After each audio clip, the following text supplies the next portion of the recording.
नमस्कार। PP news line में एक बार फिर आपका स्वागत है और मैं हूं दर्शपाल गुप्ता। एक सप्ताह बीत चुका है और इस सप्ताह राजनीतिक गतिविधियां बहुत तेज रही। बहुत सी चीजें सामने आई, बहुत से स्टेटमेंट सामने आए और जम्मू कश्मीर के लिए कुछ अच्छी खबरें भी सामने आई।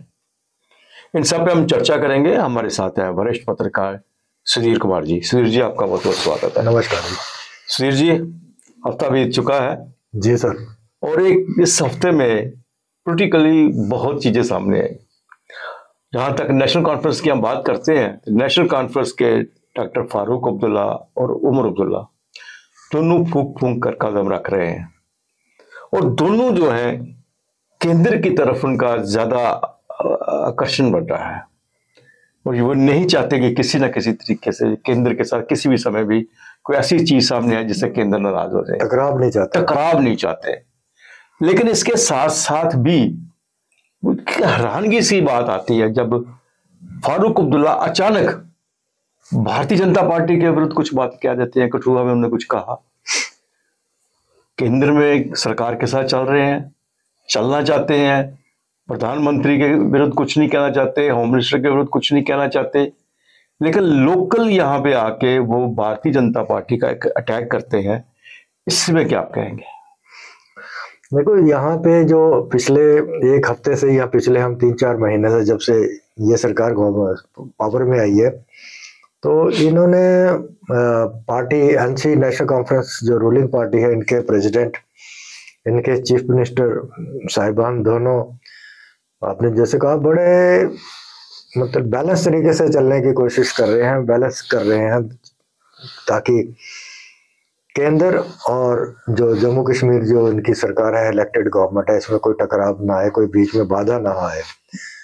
लेकिन आपने बिल्कुल ठीक कहा कि जो जम्मू की जो जब जम्मू में आ जाते हैं तो जम्मू में होता है तो एक दूसरे पे उनका अटैक हो जाता है। जैसे आपने पिछले दिनों देखा कि हम कभी से यही देख रहे हैं कि बीजेपी ऑल आउट अटैक पे है। जे&के यूनिट, सेंटर यूनिट जो है, सेंटर गवर्नमेंट चाहती है कि हम स्टेट के साथ, स्टेट गवर्नमेंट के साथ, और इवन के एलजी के साथ, तो है, एलजी तो है ही उन्हीं का आदमी है। बिल्कुल बिल्कुल।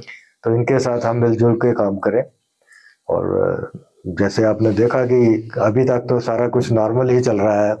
अभी तक ऐसा कोई जिसको वोलाटाइल सिचुएशन आती है ना, एक दूसरे के, जैसे दिल्ली में है केजरीवाल टाइप की सिचुएशन, अभी यहाँ तक ये उभरी नहीं है। लेकिन मुझे बड़ा अचंभा सा लगता है, एक तो भारतीय जनता पार्टी का लोकल यूनिट है, वो नेशनल कॉन्फ्रेंस के विरुद्ध अटैक कर रहा है। एक सबसे चीफ मिनिस्टर का बार बार दिल्ली जाना, इसको लेके वो सवाल खड़े कर रहे हैं, बार बार दिल्ली क्यों जा रहे हैं, उनका जम्मू में काम देखना चाहिए, जम्मू कश्मीर में काम देखना चाहिए, अपने वो जो उनका एजेंडा है उसको फुलफिल करना चाहिए, दिल्ली की तरफ भाग रहे हैं।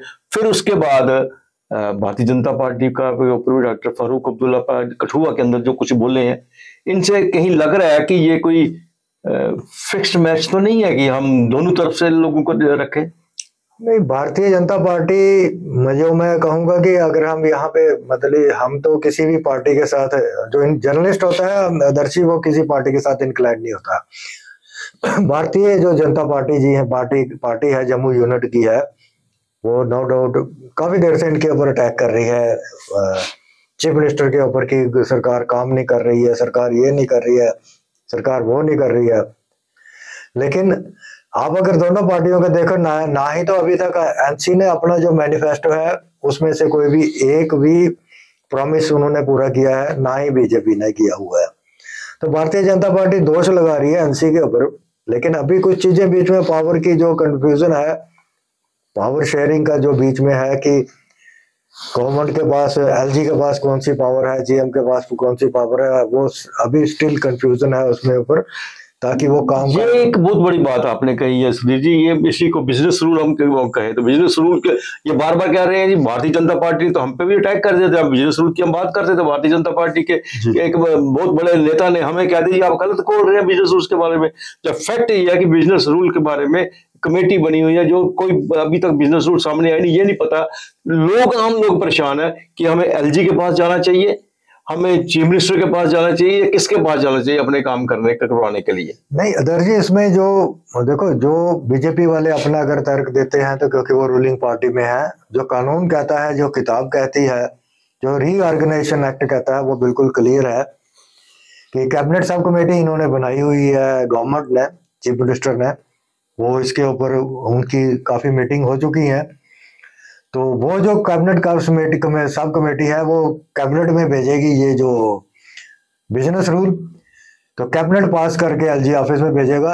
एलजी ऑफिस के पास जो कहते हैं कि जैसे हम अंग्रेजी में कहेंगे कि स्वीपिंग पावर है सेक्शन 55 और 55A मतलब J&K रीऑर्गेनाइजेशन एक्ट 2019 के अंडर, कि उसमें से उसको क्या चीज, उसमें उनके एलजी साहब को क्या अच्छा लगता है, वो एग्री हैं उसके ऊपर या नहीं एग्री हैं, वो वापस भेज सकते हैं कैबिनेट को कि इसके अमेंड करके ये भेजो। और यहाँ मैं ये कहने से हेजिटेट नहीं करूंगा कि एलजी साहब भी इंडिविजुअल इसके ऊपर, ये बहुत बड़ा डिसीजन है, अकेले खुद बैठ के डिसीजन नहीं लेंगे, ये जरूर एमएचए से और होम मिनिस्ट्री से कंसल्ट करके उसके बाद उसको अप्रूवल देंगे। क्योंकि जो पहले बिजनेस रूल थे वो उस यूटी के थे जिसमें से इलेक्टेड गवर्नमेंट नहीं थी, वो तो एब्सोल्यूट पावर, स्वीपिंग पावर थी ना एलजी के पास। बिल्कुल एलजी के पास थी। दूसरी तरफ हम अगर कांग्रेस की बात करें तो कांग्रेस के दो चीजें सामने आ रही हैं। एक तो नेशनल कॉन्फ्रेंस से उसकी दूरियां बढ़ती जा रही हैं। जहां तक उमर अब्दुल्ला की बात करें, उन्होंने भी इसके इनके विरुद्ध बोला, जब ईवीएम की बात की तो तभी यही बात कही कि ईवीएम के ऊपर ठीकरा फोड़ना अच्छी बात नहीं है। और अब ये भी उन्होंने कल भी ये बात कही कि गठबंधन का फायदा है क्या, उस गठबंधन को किस लिए रखना है जिसमें कोई मीटिंग नहीं, कोई काम नहीं हो रहा, कुछ नहीं हो रहा। और दूसरी तरफ कांग्रेस अपने स्टैंड पे खड़ी है स्टेटहुड के लिए, उससे एक कदम भी पीछे नहीं हटी वो, लेकिन वो भी स्पष्ट नहीं कर पा रहे कि उनके साथ अब नेशनल कॉन्फ्रेंस का गठबंधन कहां तक पहुंचा। नहीं ये, हाँ ये बात तो बड़ी सीरियस बात है, या इम्पोर्टेंट कहेंगे इसको हम, कि कांग्रेस अपने मुद्दे पे जो है स्टेटहुड वाले, रेस्टोरेशन ऑफ स्टेटहुड के ऊपर वो अपना लगातार अटैक कर रही है या डिमांड कर रही है। लेकिन कांग्रेस जो है वो अभी तक पार्लियामेंट के, जो कांग्रेस हाई कमांड है, जो कांग्रेस के एमपी है पार्लियामेंट के अंदर, अभी तक कांग्रेस ने वहां पे तो कहीं ने नहीं उठाया ना, ये जहां से जो लोकल यूनिट कर रही है। जी जी जी। तो जो पार्लियामेंट के अंदर है, क्योंकि अब जो भी कुछ भी होगा पार्लियामेंट के अंदर होगा अदर जी, तो पार्लियामेंट के अंदर कांग्रेस भी वहां नहीं उठा रही है। जैसे उन्होंने, राहुल गांधी ने जब जम्मू आए थे तो J&K के दौरे में यही कहा था कि हम जो है इसका जो स्टेट का मसला है, स्टेटहुड का मसला है, स्पेशल स्टेटस का मसला है, हम पार्लियामेंट में उठाएंगे। लेकिन आज तक तो उन्होंने भी नहीं, कितने दिन हो गया पार्लियामेंट प्रोसीडिंग को शुरू हुए, आज तक उन्होंने भी नहीं उठाया।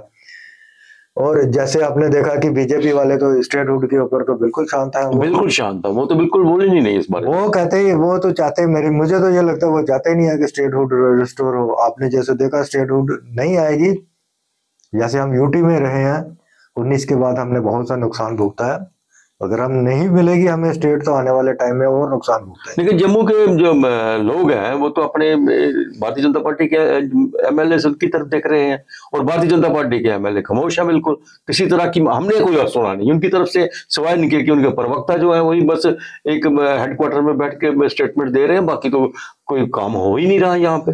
यहाँ बड़ी इंटरेस्टिंग बात मैं आपको एक बता दूं आदर्शी, पिछले दिनों एक भारतीय जनता पार्टी के एमएलए, जिनका नाम मैं नहीं लूंगा, नहीं लेना भी नहीं चाहिए हमें, तो मैंने उनसे यही बात हुई, मेरी कहीं बात हुई, तो मैंने उनको बोला कि आप जो ये जो डिमांड, छोटी छोटी डिमांड्स कर रहे हो, टोल प्लाजा या दूसरी डिमांड, ये वाली डिमांड, आप इन डिमांड को छोड़ के क्यों नहीं आप बड़ी सी डिमांड जो है एक जॉइंटली पूरी पार्टी जो है वहां से आप निकालते हो, कि आप जाके वहां टोल प्लाजा पे इकट्ठे हो जाते हो, वहां नारे लगाते हो, बैठ जाते हो, एमएलए का कोई काम नहीं है वहां पे जाने का। तो मैंने कहा ये आपको अभी जरूरत है, जैसे अभी इन्होंने स्पीकर साहब ने वहां पे एक, जिनको हम कहेंगे छोटा स्कूल खोल दिया है असेंबली के अंदर इनको ट्रेनिंग देने के लिए। इतनी सी ट्रेनिंग से इनको ट्रेनिंग नहीं आएगी, जब तक इनको ट्रेंड होंगे तब तक ये 5 साल इनके निकल जाएंगे। इनको ये नहीं पता कि पब्लिक के इशू, पब्लिक रिलेटेड के इशू क्या है। हमने, हमारे मैनिफेस्टो में हमने क्या प्रॉमिस किए थे लोगों को, हमें 28 सीटें दी हैं लोगों ने, हमारे ऊपर जिम्मेवारी बहुत है, उस जिम्मेवारी को हम कैसे निभाएंगे, ये उसके ऊपर टोटली फेल हो रहे हैं। और यही बात वो कह देंगे कि हम हमें तो सरकार मिली नहीं, हम सरकार बना नहीं पा रहे, इसलिए हम पूरा नहीं कर पाए। तो इसमें तो जम्मू के लोग मानने वाले नहीं है इस बात को। नहीं, ऐसा कुछ नहीं है। सरकार में क्यों नहीं है? केंद्र में तो एलजी तो इन्हीं का है ना। जी जी। दिल्ली में तो इन्हीं की सरकार है, और लीडर ऑफ अपोजिशन भी तो इन्हीं का है। लीडर ऑफ अपोजिशन ही second to the chief minister होता है या second to the prime minister होता है, वो भी तो इन्हीं का है। तो आप सरकार से बात करके, चीफ मिनिस्टर से बात करके, जो भी है एलजी से बात करके, अपनी डिमांड्स को भी, अपने मैनिफेस्टो को भी इम्प्लीमेंट करवा सकते हो। सुनील जी, एक अच्छी खबर भी है कि आज कल प्रधानमंत्री जी एक जो टनल है, जेड टनल, उसका जो उद्घाटन करने जा रहे हैं, जो लद्दाख के साथ वो 12 महीने में रास्ता खुला रहेगा। और एक बहुत ही मतलब हमेशा होता था कि 8-9 महीने में रास्ता बंद रहता था, जिससे सिर्फ लोगों के साथ ही नहीं बल्कि हम यूं कहें कि सीमा के ऊपर भी हमारी सब जो पहरेदार हैं उनके लिए भी अच्छी बात है, सेना का जाना आना भी अच्छी बात है, और लोगों के लिए भी, और टूरिज्म को भी इससे एक अच्छा बढ़ावा, आर्मी और टूरिज्म को बहुत ज्यादा बढ़ावा मिलेगा। और एक और जम्मू के लिए अच्छी खबर है कि यहाँ पे जो अपना रेलवे जो है यहाँ पे ना, इसका डिवीजन जो बना है, इसकी एक बहुत बड़ी डिमांड थी रेलवे डिवीजन की, फिरोजपुर में था। और जम्मू कश्मीर में जम्मू के जो chamber of commerce and industry है, उनने भी बहुत बार डॉक्टर जितेंद्र सिंह है उनसे कहा था, मिले थे। और उसके बाद ये वैसे तो बहुत पहले का ये मंजूर हो चुका था, लेकिन बन नहीं रहा था। अब डॉक्टर जितेंद्र सिंह ने उनकी कोशिशों से, क्योंकि उनके रेलवे मिनिस्टर अश्विनी कुमार के साथ बहुत अच्छा रिलेशन है, और उन्होंने माना है, और यहाँ पे जम्मू डिवीजन का भी उद्घाटन हो चुका है। और उम्मीद करते हैं कि जम्मू डिवीजन बनने से जम्मू की थोड़ा सा, यहाँ जो जिस तरह से कहते हैं वो पठानकोट जैसी हालात ना बन जाए ट्रेन श्रीनगर जाने से, शायद ऐसा ना हो। नहीं, बहुत ये जो मतलब 19 के बाद में पहली ऐसी अच्छी खबर आई है कि जिसमें जम्मू डिवीजन में जो रेलवे का डिवीजन बना हुआ है, तो ये एक, इसमें तो कोई दोहराए नहीं है, ये अच्छी न्यूज़ है जम्मू के लिए। जेड मोड़ टनल जो वहाँ सोनामर्ग में खुल रहा है, वो भी एक बड़ी, कल जो जिसकी उद्घाटन प्राइम मिनिस्टर साहब कर देंगे, वो भी एक बहुत अच्छी खबर है। लेकिन यहाँ पे आप, जैसे आपने बोला कि डॉक्टर जितेंद्र सिंह वो एमपी बेशक कठुआ के हैं, लेकिन वो मिनिस्टर जो हैं पूरे इंडिया के हैं, पूरे जम्मू कश्मीर के हैं। डॉक्टर जितेंद्र सिंह जी ने भी बड़ा अच्छा इनिशिएटिव लिया इसमें, ताकि ये जो रेलवे डिवीजन जम्मू में खुलेगा, ज्यादा पहले तो फिरोजपुर में रहता था, बिल्कुल जो काम होता था फिरोजपुर में होता था, अब तो जम्मू में आ गया। जम्मू में आने से इनकी जो है, हमारे यहाँ के लोगों को, जैसे चीफ मिनिस्टर साहब ने बोला कि जब इसकी इनागुरेशन हुई थी, प्राइम मिनिस्टर साहब को बोला कि हमारा यहाँ पे युवाओं का कोटा फिक्स किया जाए इस रेलवे के अंदर।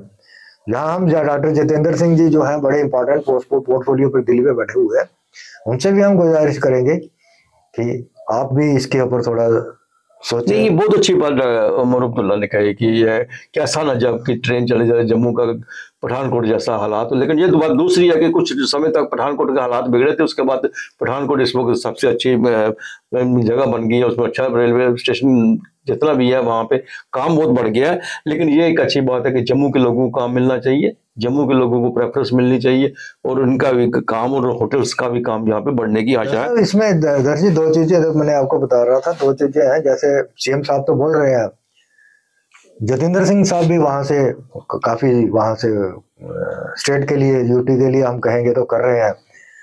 तो हम यही कह रहे हैं कि जो मिलजुल के जो काम होना चाहिए, दोनों बहुत अच्छे मुकाम पे हैं। एक चीफ मिनिस्टर है, एक पीएमओ ऑफिस में बैठा हुआ है, कि ऐसा बीच में कोई रास्ता निकालें। जैसे पंजाब में फिरोजपुर डिवीजन बना था, तो वहां के पंजाब के लिए, लोगों के लिए कोटा रहा था। बिल्कुल बिल्कुल, वहां पे तो एक बहुत बड़ी कोच फैक्ट्री भी लगी, कोच फैक्ट्री ही भी लगनी सिर्फ नहीं लगी, बल्कि कोच रिपेयर की भी फैक्ट्री लगी। अगर एक चीज भी जम्मू में आ जाए तो यहाँ पे बहुत नक्शा बदल जाएगा यहाँ और यहाँ पे भी कोटा फिक्स कर देना चाहिए। जैसे हमने पिछले दिनों देखा था कि अब जम्मू रेलवे स्टेशन का एक्सपेंशन का काम चल रहा है। अभी 57 डेज के लिए इन्होंने जो 65 ट्रेन है रेलवे ने कैंसिल की हुई है, क्योंकि उसका कुछ एक्सपेंशन का काम चल रहा है, यार्ड का काम चल रहा है, स्टेशन का काम चल रहा है। तो ये बड़ी अच्छी खबर है, जब एक्सपेंशन होगा, बड़ी चीजें एक्सपेंशन होगी, तो जिसमें और ट्रेन्स आएंगी, और ट्रेन्स के लिए, रेलवे के लिए। सुनील जी, अब ट्रेन की बात की तो एक बहुत ही जो महत्वपूर्ण योजना है जो दिल्ली से श्रीनगर ट्रेन जाने की, तो उसके बारे में मैं दर्शकों को हम थोड़ा सा बता देते हैं कि जो दिल्ली से डायरेक्ट जो है श्रीनगर ट्रेन नहीं जाएगी, जो भी ट्रेन जाएगी दिल्ली से कटरा आएगी, कनेक्टेड ट्रेन होगी। कनेक्टिंग ट्रेन होगी। कटरा प्लेटफॉर्म नंबर 1 से दिल्ली, कटरा से श्रीनगर और बारामूला के लिए ट्रेन जाएगी। वंदे भारत भी वहां से जाएगी और मेल ट्रेन भी वहां से जाएगी और पैसेंजर एक्सप्रेस जो ट्रेन वो भी वहां से जाएगी, समय के साथ। अब 3 ट्रेनें वहां से जाएंगी। लेकिन ये बात कह रहे हैं जिस तरह से कि डायरेक्ट हम अगर वहां से गाड़ी में बैठे हैं तो श्रीनगर जाके उतरेंगे, ऐसा नहीं है। आपको कटरा में उतरना पड़ेगा। कटरा में उतर के अपने सामान को लगेज को दोबारा स्कैनिंग करवाने के बाद दूसरी ट्रेन में वहां से चढ़ के आपको श्रीनगर जाना पड़ेगा। ये एक स्पष्ट आपको बता देते हैं हम। सी जी, बहुत सी बातें सुनील जी आपने कही है, लेकिन सबसे इम्पोर्टेंट बात है कि बजट सेशन आ रहा है। जी सर। और बजट सेशन को इन सारे सर्कमस्टांसेस में आप क्या समझते हैं कि ये कैसा रहेगा बजट सेशन? देखो दर्श जी, जो बजट सेशन रहेगा ना वो मोस्ट लाइकली जो 15 फरवरी से शुरू हो जाएगा, लेकिन वो बड़ा स्टॉर्मिंग से होगा। जो 10 साल के बाद जो पहली बार बजट सेशन जहाँ पे होगा, विंटर सेशन कहेंगे या बजट सेशन कहेंगे, तो बड़ा स्टॉर्मिंग सा होगा। अब देखने की बात यह है कि वहां पे बीजेपी का क्या रुख रहता है कि जो एनसी ने जो अपने मैनिफेस्टो की कुछ चीजें हैं वो वहां पे उन्होंने बिल के जरिए या किसी भी जरिए वहां पे उन्होंने लानी है। तो एनसी वाले जो है वो, सॉरी बीजेपी वाले, वो उसको कैसे डील करते हैं, कैसे टैकल करते हैं। जो पब्लिक के वेलफेयर के लिए स्कीम्स होंगी, जो पब्लिक के लिए होंगी, उस पर मुझे नहीं लग रहा कि अगर बीजेपी को वहां पे विरोध करना चाहिए, विरोध दर्ज करना चाहिए। लेकिन विरोध के लिए विरोध करें तो ठीक है, अगर बिना विरोध के लिए विरोध करें तो मुझे लगता है वही हालात बनेंगे जो 2 दिन के सेशन श्रीनगर में हुए थे, वही रहेंगे वो। क्योंकि ऑब्वियसली वो जैसे आपने वहां पे देखा था, उठा उठा के पटक के बाहर मार रहे थे, अल्टीमेटली वही होगा। लेकिन ऐसा होना नहीं चाहिए, होना नहीं चाहिए, क्योंकि वो डेमोक्रेसी का वो उसको टेम्पल माना जाता है और उसी तरीके से रहना चाहिए। डेमोक्रेसी के टेम्पल के रोल पे रहना चाहिए और मिलजुल के पब्लिक को देखना चाहिए। पब्लिक बहुत सफर की हुई है जम्मू कश्मीर की, 10 साल तक पब्लिक ने बहुत सफर किया हुआ है। अब पब्लिक को चाहिए बजट सेशन में तो मिलजुल के, जो इनकी डिफरेंसेस हैं दोनों पार्टियों की, वो बैठ के मिल के, क्योंकि leader of opposition chief minister से कभी भी मिल सकते हैं। बिल्कुल बिल्कुल, बैठ के जाके उनसे बात करके, उनसे डिस्कशन करके उनका सॉर्ट आउट कर लेना चाहिए।